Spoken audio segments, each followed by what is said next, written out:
തെറ്റുതിരുത്തലുകൾ മുകൾത്തട്ടിൽ നിന്നുണ്ടാകണമെന്ന പാർട്ടിയിലെ വിമർശനം അതേപടി ഉൾക്കൊള്ളുകയാണ് CPM സംസ്ഥാന നേതൃത്വം. പാർട്ടിക്ക് ഒരു തരത്തിലും അംഗീകരിക്കാൻ കഴിയാത്ത തെറ്റുകളുമായി മുന്നോട്ടു പോകുന്ന EP ജയരാജനെ ഇടതുമുന്നണി കൺവീനർ സ്ഥാനത്ത് നിന്ന് നീക്കിക്കൊണ്ടാണ് CPM സംസ്ഥാന സെക്രട്ടറി MV ഗോവിന്ദൻ പാർട്ടിയിലെ തന്റെ പുതിയ പടപ്പുറപ്പാടുകൾക്ക് തുടക്കം കുറിച്ചത്. മുഖ്യമന്ത്രിയുടെ ഏറ്റവും അടുത്ത വിശ്വസ്തനായ EP ജയരാജനെ തിരുത്തുന്ന MV ഗോവിന്ദൻ പാർട്ടിയെ ദോഷകരമായി ഗ്രസിച്ചിരിക്കുന്ന നിലവിലെ ജീർണതകളെ മാറ്റുമെന്ന മുന്നറിയിപ്പാണ് നൽകുന്നത്. പാർട്ടി സമ്മേളനങ്ങൾ തീരുമാനിച്ച സാഹചര്യത്തിൽ EP ജയരാജനെ കൺവീനർ സ്ഥാനത്ത് നിന്ന് മാറ്റുമെന്ന് മുഖ്യമന്ത്രി പിണറായി വിജയൻ പോലും നിലച്ചിരുന്നില്ല. കഴിഞ്ഞ CPM പോളിറ്റ് ബ്യൂറോ യോഗത്തിൽ കേരളത്തിലെ PB അംഗങ്ങളിൽ മുഖ്യമന്ത്രി പിണറായി വിജയൻ ഒഴികെ ബാക്കി എല്ലാ നേതാക്കളും EPക്കെതിരെ നടപടി വേണമെന്ന് ആവശ്യപ്പെട്ടിരുന്നു. ഇതിന്റെ എല്ലാം പിന്നിൽ MV ഗോവിന്ദൻ തന്നെയായിരുന്നു. കഴിഞ്ഞ ലോക്സഭാ തെരഞ്ഞെടുപ്പിൽ BJP സ്ഥാനാർത്ഥികളെ പുകഴ്ത്തിയതും പ്രകാശ് ജാവദേക്കറെ ജയരാജൻ കണ്ടതും പാർട്ടിയെ ദുർബലപ്പെടുത്തിയെന്ന് സ്ഥാപിച്ചെടുക്കാൻ MV ഗോവിന്ദന് കഴിഞ്ഞു. സംസ്ഥാന സമിതിയിലും ജില്ലാ കമ്മിറ്റികളിലും ഉയർന്നുവന്ന വിമർശനങ്ങൾ ചൂണ്ടിക്കാട്ടിയായിരുന്നു EP ജയരാജനെതിരെയുള്ള MV ഗോവിന്ദന്റെ നീക്കം.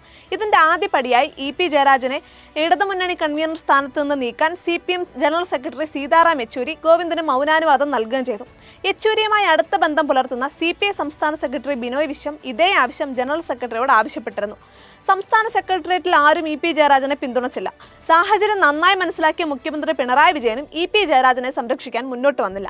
എന്നാൽ ഇങ്ങനെയൊരു തീരുമാനം പാർട്ടി കൈക്കൊള്ളുമെന്ന് EP ജയരാജനും മുന്നേ കണ്ടില്ല. അതുകൊണ്ടാകാം അദ്ദേഹം സംസ്ഥാന സെക്രട്ടേറിയറ്റിൽ പങ്കെടുത്തത്. ഗോവിന്ദൻ സെക്രട്ടറി ആയതിൽ EP ജയരാജന് കടുത്ത നീരസമുണ്ടായിരുന്നു. ഇതിന്റെ പ്രതിഷേധം പാർട്ടി പരിപാടികളിൽ നിന്ന് വിട്ടുനിന്നും മുന്നണി യോഗം വിളിക്കാതെയും അദ്ദേഹം പ്രകടിപ്പിച്ചിരുന്നു. ഇതിനെതിരെ ശക്തമായ പ്രതിഷേധം ഉണ്ടായിരുന്നെങ്കിലും ഒരിക്കൽ പോലും MV ഗോവിന്ദൻ അത് പാർട്ടി യോഗങ്ങളിൽ പ്രകടിപ്പിച്ചിരുന്നില്ല.